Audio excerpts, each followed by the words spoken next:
Because one of the things that happens when we feel anxious in the big moments that can keep us from showing up authentically is we are so focused on doing it right or doing it perfectly or meeting some sort of external standard, or we're just playing head games with ourselves because somebody's chatting over on the side and we're like, and it gets in our heads, right?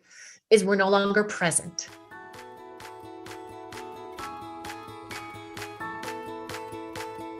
Welcome to You Belong in the C-Suite podcast.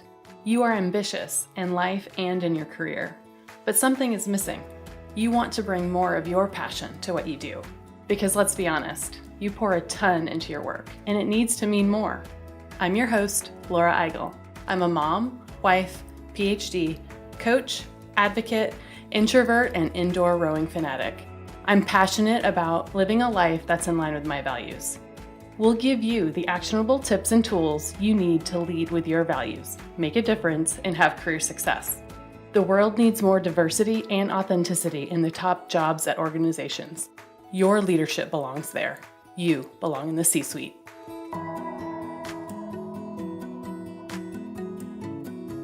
Hi there, friends. My first book, Values First: How Knowing Your Core Beliefs Can Get You the Life and Career You Want, is now out in the world. Thank you so much for your support of the book. With your help, we are a #1 Amazon bestseller in the business ethics category and a #1 new release for time management in business and business etiquette. I have poured my heart into this book with personal stories and stories from my coaching clients using the Values First framework.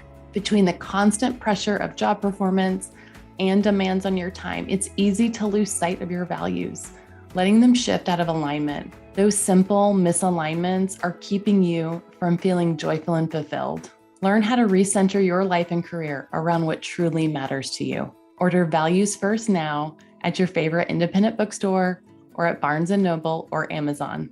I want to make sure that you are the first to know about every book activity that we have in store, including virtual and in-person events. Stay up to date by joining our list at thecatchgroup.com/valuesfirst. That's thecatchgroup.com/valuesfirst.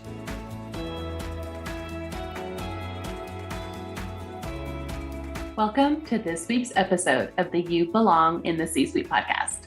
I'm really happy to share my conversation with you with our guest, Sally Zimney. Whether in a keynote or training, Sally's specialty is helping leaders and those who want to become them to step out in front with more confidence, clarity, and courage so that they can lead more effectively and inspire engagement with their audience. Sally is an award-winning speaker and veteran speaking coach who has spoken in front of thousands of people over the last 20 years, from the TEDx stage to the executives of Fortune 500 companies. She hosts a new and noteworthy podcast about the art of public speaking and thrives on empowering people to do things they think they cannot do. Sally has inspired hundreds of speakers to show up and speak their signature story and leverage their power of speaking in their business, transforming their personal and professional lives. Stepping out isn't for the faint of heart, so Sally puts her whole heart into it. Sally's speakers have graced the TEDx stages, conference stages, online summits, and even taken home some Emmy Awards. When not speaking or coaching speakers, Sally's in the midst of raising 3 teenagers with her college sweetheart husband and their fluffy dog, Bailey. Today, we are talking about how to be authentic in the big and small moments at work and life. We talked about how to know what those right moments are and how to show up authentically. More importantly, we talked about if you can't anticipate those moments and one arises, how to ground yourself and give yourself space to show up authentically. We also talked about mindset shifts, and you'll even get to hear a story of when I did not show up at my best and how I could have done it better. There are a ton of actionable examples and tools in this episode. I cannot wait for you to hear it. Let's get started.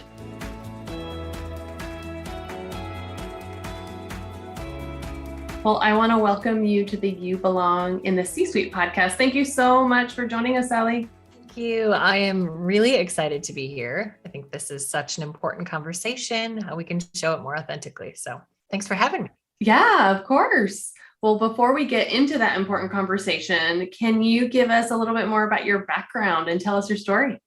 Absolutely. So I have always been drawn to the stage, and I use that term really loosely. Stage meaning I did theater, I did high school speech, improv. Yes, I will DJ the school dance. Yes, I will.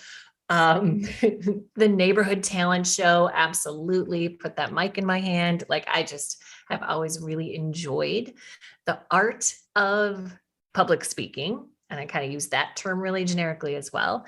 But I also just really believe in and love the connection that can happen between a speaker and an audience. And again, I know many people, even if they speak, don't consider themselves a speaker. And for me, I just have always felt really comfortable in that role. And when I was a very young professional, I ended up speaking to teenagers during the day. I'd done a lot of theater and I had been trained by some of the best speech coaches in the country in high school and did really, really well in that arena. But talking to teenagers is a really, really different can of beans. And they do not put up with anything less than real. They can smell a fake from the other side of the room and they just don't have any tolerance for it. And they get bored easily. They're just like, do not stand up there and lecture at me, lady. That is not going to fly. And we were talking about these big, important ideas like kindness and courage and respect. And if I sounded like a mom, they were just going to head for the hills really quickly. So I remember a moment where I took this beautiful script I had written about the idea of following your heart instead of the crowd. It was like a courage moment. How do we have courage? And this is such a needed message. And I feel so passionate about it. I'd written this beautiful script that I had perfected. And I'm standing up there and I'm like, they are not with me. This kid over here is doodling in the dust on the gym floor. And these two over here are chatting with each other. And somebody in the back of the room is like spinning around, not even paying attention. I was like, I have got to do something stat. Like right now, I have got to skip over all this perfect speech that I had written and get to the next story. And that is what I did. So I, bypassed all these beautiful lines that I'd written and jumped right into the story. And it was like magic. All of a sudden, everybody out there who hadn't been paying attention, little by little, their little heads pop up. I see them listening and they're thinking and the chatting, quiets down. And I was like, wow, there's something really magical happening here. And despite how beautiful my message was written and how powerful those words were, was like without the story, it was just not getting in.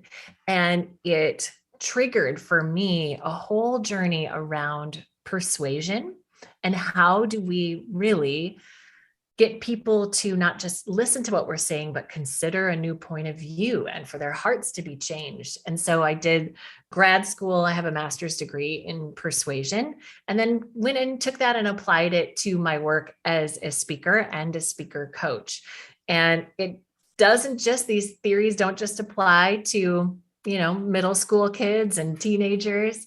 They really do apply all across the board. And the most important element of a persuasive experience, what really pulls people in and gets them to consider something else, is standing in that space as the speaker with our full heart and authentic being as a full dimensional human being up there. And if we can do that, really big things can happen from there. But it's not easy. It's not easy to do that. Yeah, it's not easy to do that. So what entails these full-hearted moments? Like, is it stories that are just so important to you? Are they pivotal? Are they like, how do we define kind of authenticity in those spaces? Like, what does authentic like look like in those spaces?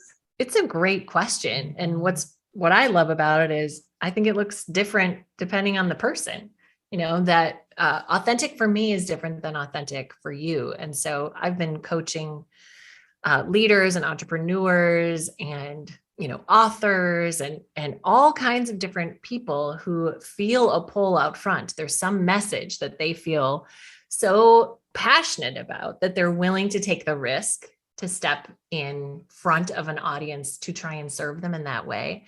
And I have to say, like, just if I just said, here's what I do, here's how I do it, and you do it like me, that's not going to work. But that is how many of us approach those moments, is we watch someone who we admire, and then we end up kind of putting on their style or their approach, or we and that's often how we learn. So that's an okay place to start. But the real power is in the process of learning to take some of those layers off, the layers of polish, the layers of, shoulds, the layers of role that we play. I mean, there's a lot that can get in the way of what feels like a true connection between speaker and audience. And the way I think about authenticity in those moments is it's not just this feels comfortable for me as a speaker, because it's not comfortable. Speaking is vulnerable. Speaking is risk. Even in front of a boardroom, or you're having a big conversation with a boss or a colleague that gets your heart rate going. Like, those are the big moments where we're like, how do I stay really grounded in who I am, my life experiences, my stories, my style, my approach? Like, how do I stay grounded in that and not lose that in that sense of, here's what I feel like I should be? So for me, I define authenticity as a genuine connection between two people. So from an audience perspective, whoever that is, they believe you when you speak. They hear you and see you and say, not necessarily I agree with you, but I believe you. I have a sense of who you really are. And we know it. We can feel it. When you're talking to someone, you're like, you're being real with me. Thank you. And from a speaker perspective, what authenticity feels like is vulnerability.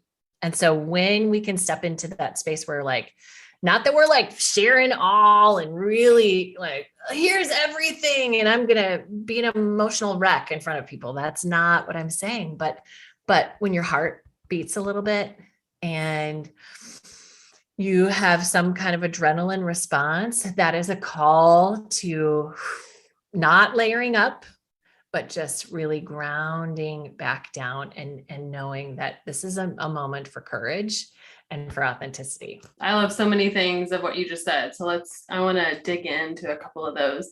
I resonated to like the grounding in who you are, like, who are you, and sharing that with other people. Right. And so as I talk about authenticity, I talk about grounding into your values. Right. So I know what my values are, and those are the things that I even enjoy talking about more, right? Because those are how I define what's important to me.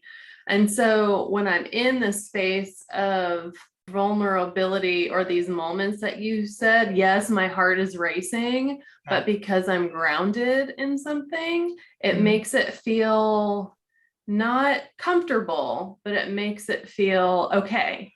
Yeah. Right. Yeah. And yeah. So I love that. I resonated with that, what you said, a lot. Yeah. I think about it like, we know there's dangerous risks out there, right? And we all know, like, this is a good risk. This is a risk that on the other side of this risk is potential growth or truth in some way that we're willing to stand up for, and literally stand up and speak on behalf of. Like, not that there aren't consequences sometimes for this, because not everybody's going to like us and not everybody's going to agree. And that is part of this whole equation and mix that makes speaking so impactful and challenging. But we also know, like, there's power in that. There's courage. All the leaders that we admire, this is part of what they do. They show up with authenticity. They take the good risks, and they're willing to put themselves on the line for things that they believe in. The other thing that you said that resonated with me is this feeling of the audience that they believe you. And I think the opposite is also true. When you're not being authentic, it is so easy. Like you said, those teenagers are like, yeah, no. It is so easy to see when people are not being authentic. They are saying something that they think that you want to hear. Yep. Yep. But Yep. it's just so not true, right? And this is a journey for everybody. And I, as a woman growing up in the Midwest, I live in Minnesota. Like I learned the playbook really early on and really well. And it worked really well for me. I was like, I know how to play this game and I know how to play that game, not in a manipulative way, but in a this is how I succeed way. This is how people go, oh, Sally is doing everything right. The sort of good girl, people pleasing baloney that we are, so many of us are fed. And so it has taken me years to undo some of that and recognize not the like what that all got me, but that I don't want to betray myself anymore. And it's no fun to pretend. And it feels so much better. And even when things don't work out the way I want them to, I feel really proud of myself. Like that's what I want to land in and take with me when I'm taking those big risks. You mentioned a couple of examples of some of these moments, whether that's a hard conversation with your boss, a team meeting, something in the boardroom, delivering a tough message, or maybe even a great message. How do we define some of these big and small moments? Mm-hmm. And what do we need to do to prepare for them if we don't know that they're coming? Like some of them we know, oh, we have a big presentation or this or that. But in some of these moments, you don't always have it, especially now. I feel like the world is changing real quick. Yeah. And people are looking to us to hear our point of view on something. Yeah. Oh, right. Absolutely. There are lots of different things. And so how do we know what those moments are, or maybe even, I don't know if you can anticipate them, but I guess, how can you identify them and maybe be ready for them? Well, I think your body tells you. So your body knows sometimes even before your brain does. And the adrenaline response in your body. And it's not, like you said, it doesn't mean that it's a scary thing necessarily or a bad message. It's just your body going, okay, it's time. It's telling you it's time, even if it's just raise your hand, or it's, I want to take this opportunity, or it's my turn in this team presentation to do something. It's like the body knows, I think, before the brain does.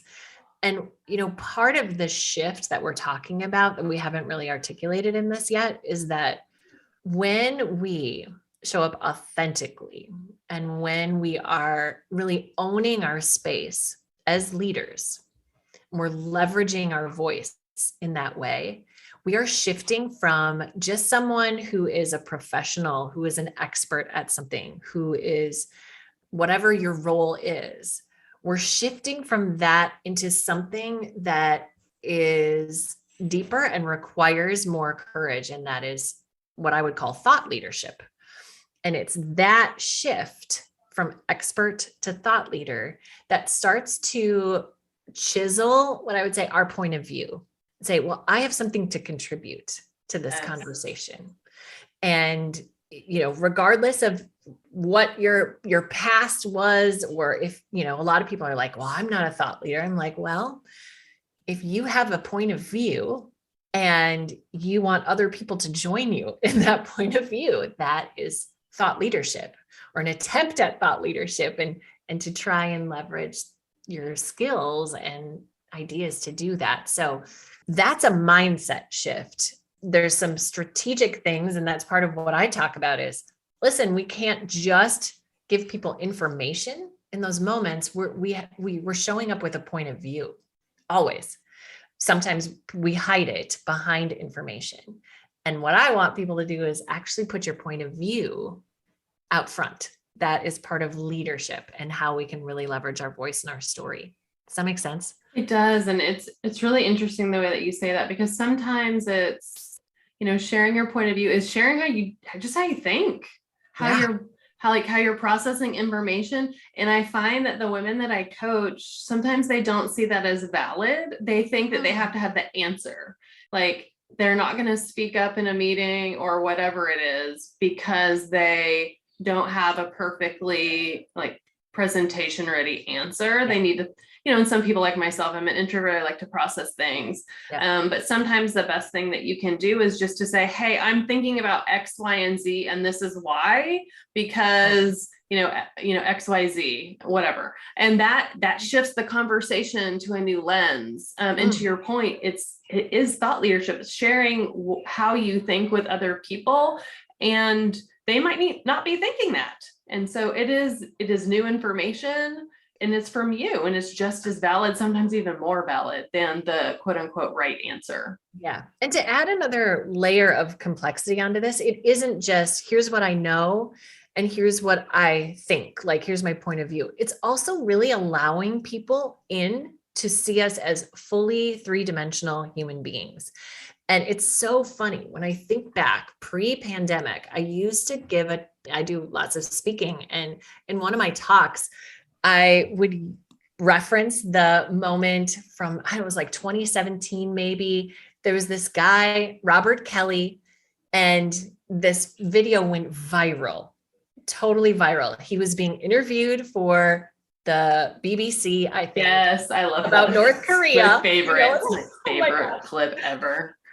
It is so funny. And it took the internet by storm. Yeah. Right? And the little kid came in and he didn't know, and he couldn't get up because he was probably wearing shorts or something. And then the baby comes in, right? And the mom comes in. His wife comes in and she's like, no, this is all happening while he's on this BBC interview.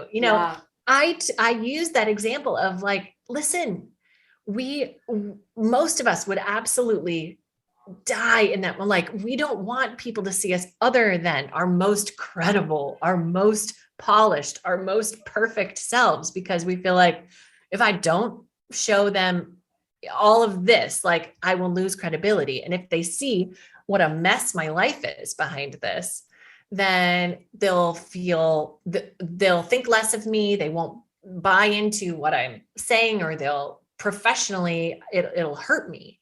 And I think one thing and I've never believed that, I've always believed that when people see us as real people, and when we share what's hard, when we share where we're struggling, when we're like, I don't know something, and we say that, it's actually a trust building moment, because people say, your life looks more like my life now, versus we hold ourselves up on this perfection pedestal. And we put speakers on that pedestal all the time.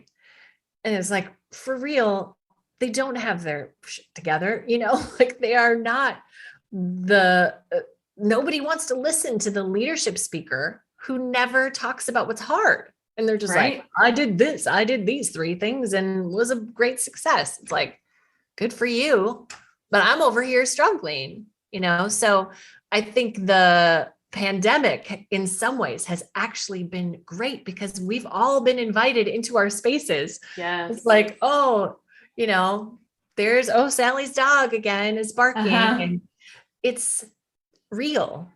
We have these lives, full lives. And so the more we can bring the fullest sense of ourselves, even into the business world, maybe even especially into the business world, especially, yes, the more connected we will be to each other, truly. Yeah. I really love that advice. I want to share an example of you where I maybe didn't do any of those things you just said. And I want to use this as a case study of how you can teach us, how can we be prepared, or how can we show up how we want to.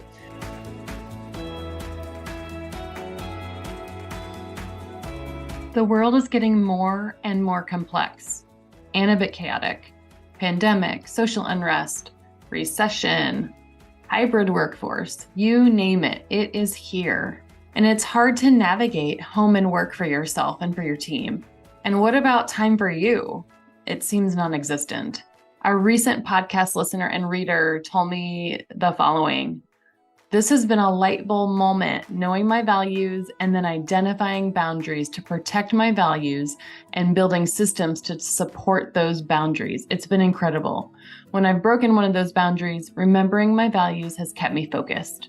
In Values First, this book can give you the tools to build those boundaries, but more importantly, how to keep them with a proven framework to identify what matters most to you and the motivation to build a sustainable plan. Values First, How Knowing Your Core Beliefs Can Get You the Life and Career You Want, is now available wherever books are sold. Go to thecatchgroup.com/valuesfirst to learn more and stay connected. That's thecatchgroup.com/valuesfirst. So let me set the scene. So I was in the C-suite, the chief learning officer, and we were, as a leadership team, going to an offsite for one of our customers, so our field customers. And there's about, 200, 300 people in the audience. And I knew there was going to be a panel, a leadership panel, where people could ask questions. I, however, did not know I was going to be on said panel. So a little bit about what a delightful surprise. I know, right? Delightful surprises. That happens. And I get that. Of course, at any moment I could need to talk about XYZ, and I'm usually fine with that. Right. But for some reason, I was super nervous because I was still pretty new in my job. I had never really met any of these, customers before. And they were supposed to be a pretty tough crowd, is what I heard, right? And so my anxiety just kind of shot up. Like you said, I could feel it in my body. My heart was beating out of my chest. I was like, they will be able to hear it on this microphone. Be careful where you put that microphone, right? So I'm in these, on this stage, the regular platform in a big ballroom with a bunch of round tables. I'm looking at everybody. And there's probably 4 of us on this panel that included my other people in the C-suite, and I was by far I was one of the younger people at the time. So I just had, imposter syndrome was running thick. I'm an introvert. I didn't prepare. I don't know what they're going to ask me. They're supposed to be hard, blah, blah, blah, all this stuff running through my head. Yeah. And there was a question that I knew was going to be for me. So I was able to talk about it. And I was talking and answering questions and looking at the audience. And then I look over to my right, and 2 of the other panelists are talking to each other and under their breath kind of thing. And I was like, surely they're talking about me. Now I have this even. What am I doing? Yeah. What are they doing? What's wrong? What did I say something wrong? And one of them happened to be my boss. And I was like, oh my goodness. This is the best. And so now I'm just like, what the heck am I going to do? I'm just going to finish this as soon as possible. Anyway, I answered the question. I was up there for not long. I don't know. The whole thing lasted maybe a whole 15 minutes, 20 minutes max. Other people had answered questions at the same time. I was so happy to get off that stage. But I answered the questions. Mm-hmm. Later that night, we had a team dinner. And one of my peers who was in the audience, who didn't have to be on stage, she came up to me and she was like, hey, can I give you some feedback? I was like, of course. Mm-hmm. I love feedback. It's one of my values is growth and development. So I'm like, yeah, absolutely. Please do. And I was like, oh, if it's about that panel, that was a mess, right? And she was like, well, I just want to share what I saw, just behaviorally. And I was like, yeah, I didn't feel that confident. She was like, I could tell because your voice went up an octave, and you were rubbing your leg because we were sitting on those those bar stool chairs that are sort of precarious when you're on that stage anyway. They're the worst. They are the worst. But for some reason, that's always the setup the hotels do. And so she said I was rubbing my leg so much, she thought I was going to rub a hole into my pants. And she was very good on the very specific feedback, right? Yeah. And so I was even, of course, after getting that feedback, I was even more mortified. It was worse than I thought it was. But at the same time, I was very happy that she felt, she gave me that feedback because nobody else did. Did anybody else? Nope. Yeah. And so for good or for bad, nobody else had the courage to give me that feedback. So I was really happy that she did. And I thought about, okay, well, how can I prepare better next time? And how can I, I didn't, and as we talked about the things that you just mentioned, I did not feel like myself. I answered the question as I thought I was supposed to, as an expert in the C-suite leader and all the things. Like, what if I had done all these other things I know to do now, like ground myself, pace myself, and just show them who I am, right? Like, I'm so happy to meet you all. And I just jumped right into, I know the answer. I'm going to tell you the answer, right? And so it's really interesting now looking back at that very specific example of like, oh, that was a hot mess. Yeah. and I wasn't ready for it, but I knew I should have been, right? Yeah. Well, it's interesting. Have you ever watched it? No. Have you ever watched it back? Okay. No, it wasn't recorded, so I wasn't able to watch it back. Okay. And typically I don't encourage my speakers to do that because we tend to be really hard on ourselves when we're watching. Yeah. And we notice things about our bodies and our voice that have always been true. But all of a sudden we're like, why do I look like that? Why does my body do that? Why do I, and it's like, well, that's your body and that's your voice. So at some point that, like, watching ourselves like that level of self-awareness can get in the way. But the reason I ask is there's always going to be, when you get feedback, it's one person's perspective. It's one person's point of view. Right. So it's really hard to know what actually the impact really was of what you did. Right. She might have been very specific. It might have distracted from the message. It might not have. She already knew the answer, right, to the question. So all of that kind of stuff. But as I think back to what you said before of, how do you prep for these moments? Yeah. Looking back, it wasn't a big moment. Does anybody remember that? I'm not even in that job anymore, but does anybody remember that? Probably not. I do, but they probably don't. And if they do, nobody ever said anything else to me. So if it was that big of a deal, I would have hoped that somebody would have said something else. And then, but for me, it's a learning. Now I know. It was really interesting. I listened to this podcast, obviously, and I know when I'm excited, my voice sometimes goes up. So I'm like, oh, well, that's interesting. Like when I'm greeting people or when I'm laughing or those kinds of things. So that was an interesting connection. Like, oh, well, that means that's excitement for me. And that's okay. Like, I actually like that about myself and my voice. It's such a difficult tension that we have to hold in this between self-awareness and also really letting go. Yeah. And in the same way that we approach these moments and they're a big deal and also not. Yeah. It feels like everything, but it's also not everything. It's survivable. It's all survivable. And it's rare that one of these moments can be destructive for you or for your career, because the truth is most people sitting in any audience has compassion for nerves and anxiety because they would be feeling the same way. Right. It's a very rare person that doesn't have any fear going into anything that they haven't done before, or that even is just the next level of risk. And typically we are always doing the next level of risk. You get invited into the next level of risk. And you're like, ooh, okay, I think I can do this, but we'll see, right? There's that heart beating in there. And when I think about your moment and how to prepare for those moments, what struck me as you were telling this, part of what you wanted to do in that moment was to prove that I know the answer. Right. I've got this, right? Yeah. And so there's this proving that when that leads the way, it can sometimes get in the way of you standing more fully in, like you said, your full sense of self. Yes. Because we are more than just heads of knowledge, right? You are a full being up there, including your body. And so, like you said, it sounds like you now think about, before you walk in these moments, you think about, okay, where is my body at right now? How do I bring my feet into this moment right now?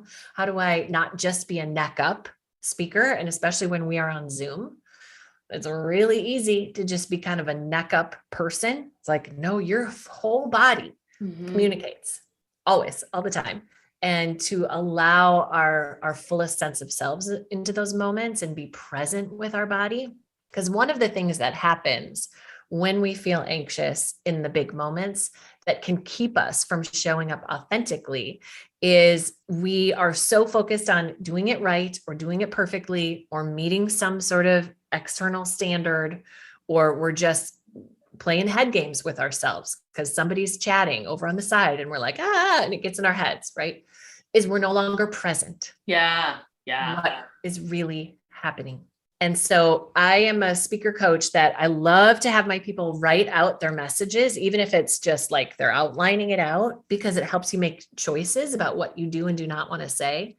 But we don't memorize because there's magic in the moment. We have to be fully present with what happens, or we go into automated robot mode and don't respond to something that is very real in the moment. The fire alarm that goes off, or you trip, or somebody laughs unexpectedly at something. And then there's a whole moment that happens that you didn't plan for. Like, that's magic. Those are wonderful, wonderful moments.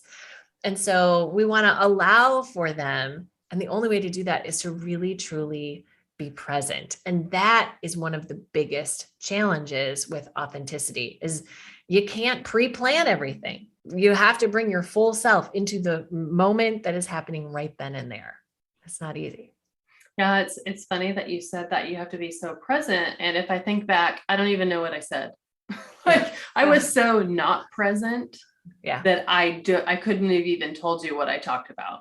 So interesting. And so I love that idea of being grounded, like with your actual feet.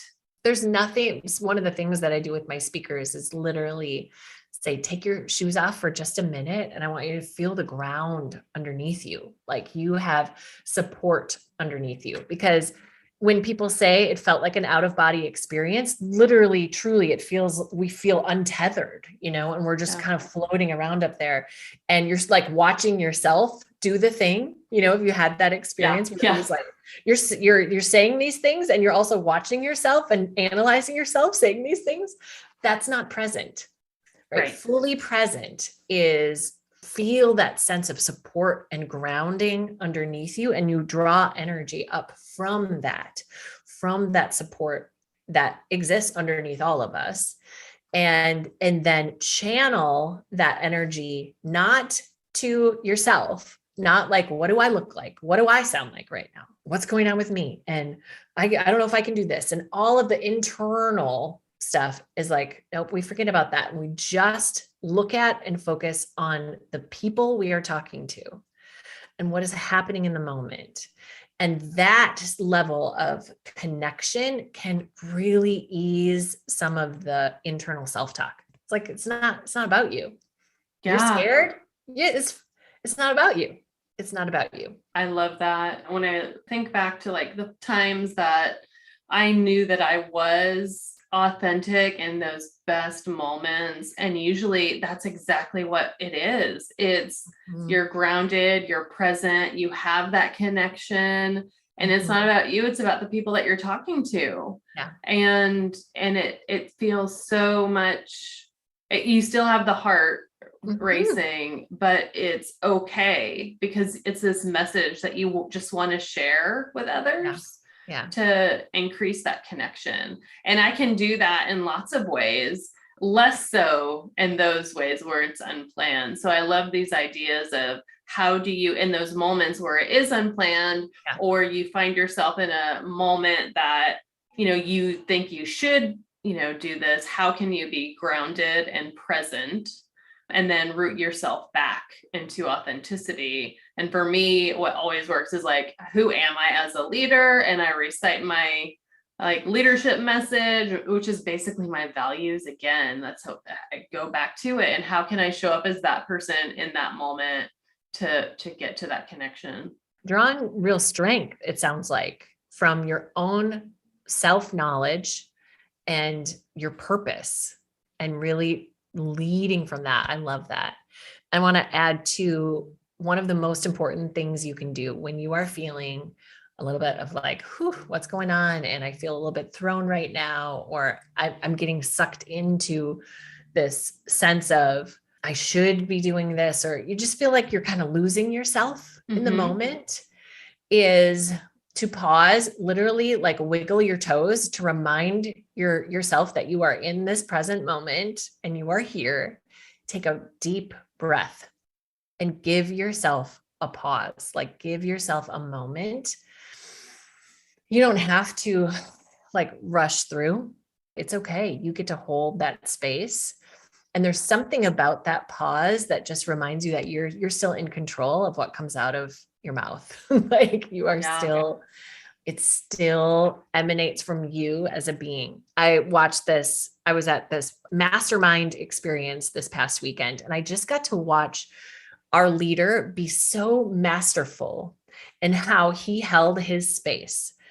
And I was watching it from the perspective of sometimes feeling for myself, feeling that battle within me of wanting to chameleon my way. Like I come at it with, I've got my ideas and my stories. And when I start to go, oh, this group is more like this, I can play to that side of me, right? Like I can, and there's some wonderful gifts about that for sure, to be able to connect with lots of different people. But what I was watching in our facilitator was how he really held his own space and didn't adjust for other people, and what strength came from that. And he was absolutely respectful. It was like, it wasn't a wall. He didn't put up a wall around his space, but it was sort of just a breadth and an opening and a really sense of grounded leadership. And I was like, okay, I recognize this person is so grounded in who they are and their authentic voice and what they can contribute in this moment and the value of what they contribute. I was like, rock on. That is what I'm talking about. It was really, really cool to recognize it and see it.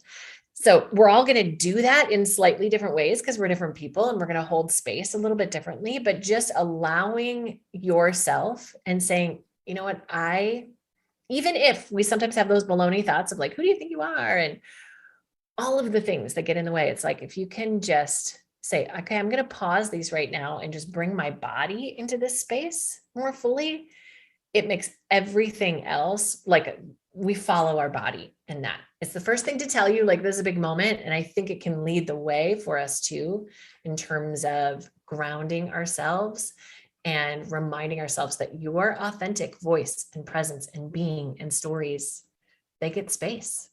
I really like the pause, because I think sometimes when you're in meetings, it feels like, and I can see it, I've done it before and I've seen it in others, this idea of you have to fill the space, and it feels like there's a pressure to know the answer right away, say something. And I used to work with a leader in corporate many years ago, and he was a senior leader, and his style, and everybody knew it. And people talk about thought leader.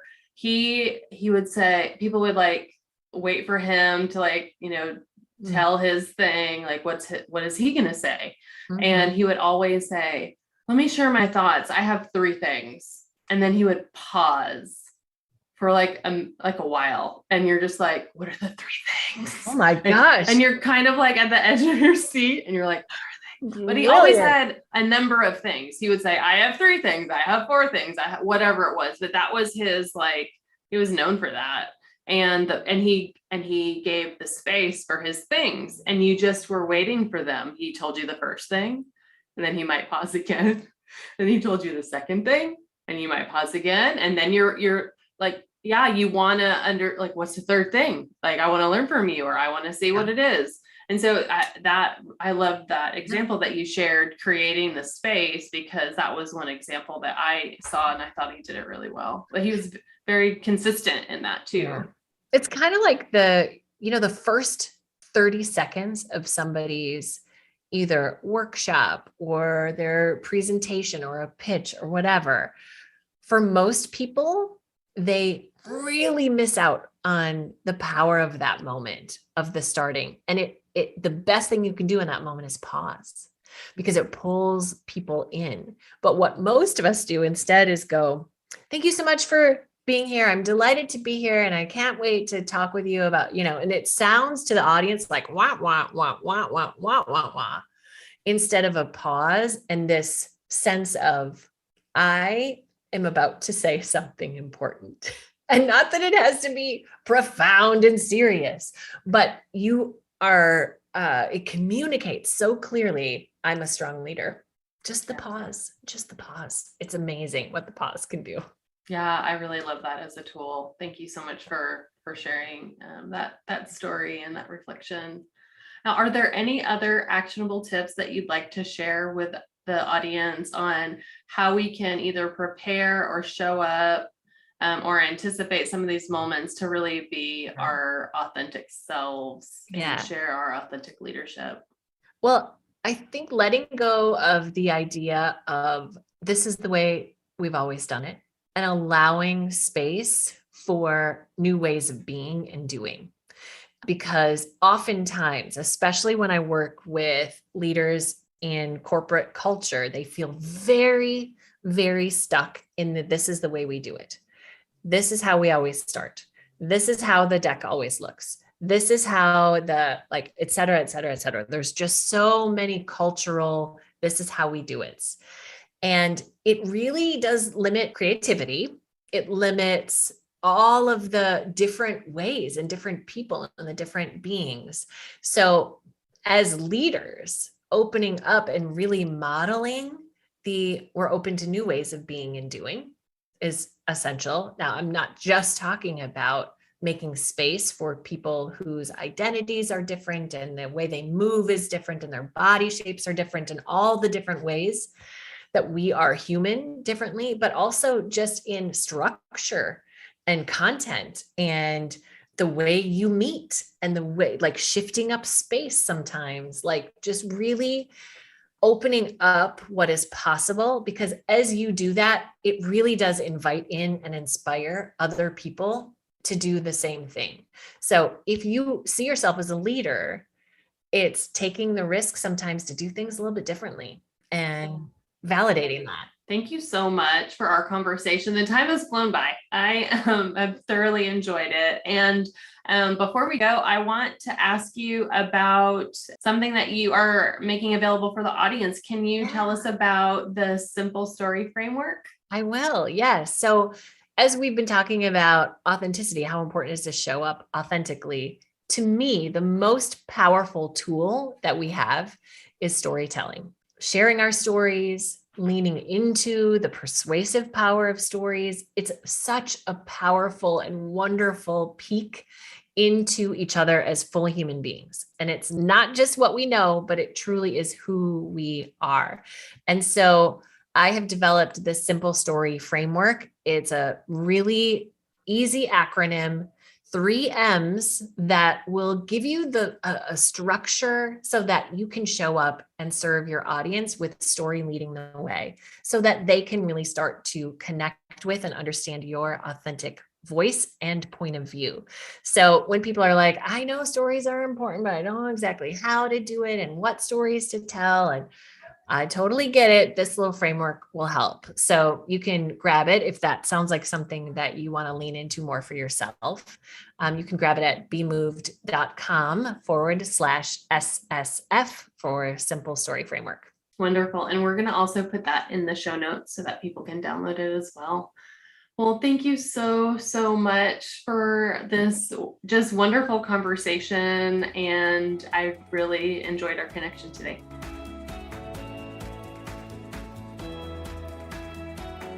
I want to thank you so much for listening to the You Belong in the C-Suite podcast.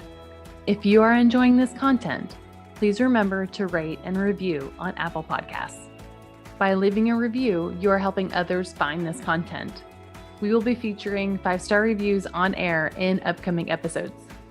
Editing and support for the podcast is done by S&E Podcast Management. To get more tips and tools to help you live a life guided by your values, go to thecatchgroup.com. Keep your boundaries and take care.